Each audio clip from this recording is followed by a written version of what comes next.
में भी महिलाओं और युवाओं की तादाद है। उम्मीद मैं यही रखूंगा कि उनको भी आप उसी तरीके से मौका देंगे। मेरे नेता, मेरे पिता आदरणीय रामविलास पासवान जी के विचारों को लेकर हमारी पार्टी आगे बढ़ने का काम कर रही है। आपने पिछले 5 साल में सर इन तमाम विचारों को इस सदन में रखने का मौका दिया और इस बात को सर कहने में मुझे कतई कोई संकोच नहीं है कि आपके द्वारा जो फैसले पिछले 5 सालों में लिए गए उसने संविधान की मर्यादा को बढ़ाने का काम किया और लोकतंत्र को और मजबूती देने का काम किया। सर, हम लोग चुनाव बाहर लड़कर आ गए हैं।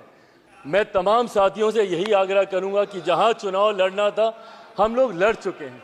अब हम सबकी जिम्मेदारी है कि अपने अपने क्षेत्र के मुद्दों को हम लोग यहाँ पर रखें और अपने देश को आगे लेकर जाने की जिम्मेदारी के साथ हम लोग यहाँ पर कार्य करने का प्रयास करें।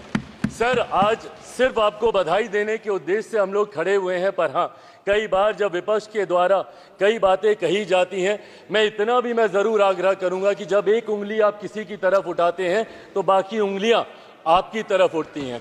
जब आप सत्ता पक्ष से किसी एक आचरण की उम्मीद रखते हैं तो वही उम्मीद हम लोग भी आपके राज्य में उसी आचरण की उम्मीद रखते हैं। कई राज्यों के ऐसे उदाहरण हैं, मैं नाम लेना नहीं चाहूँगा, पर जब आप स्पीकर के पद की बात करते हैं, आप डेप्यूटी स्पीकर के पद की बात करते हैं, तो कई राज्य ऐसे हैं जहां पे स्पीकर का पद और डेप्यूटी स्पीकर का पद भी आप ही के पास है, जहां पर सरकार एनडीए का कोई घटक दल नहीं चला रहा, विपक्ष के दल चलाने का काम कर रहे हैं। ऐसे में सर, इस उम्मीद के साथ कि अगले 5 साल आपका नेतृत्व, आपका मार्गदर्शन उतनी ही खूबसूरती से हम लोगों को मिलता रहेगा जैसे पिछले 5 सालों में मिला।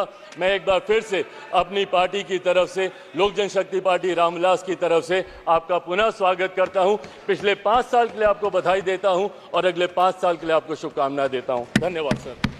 श्री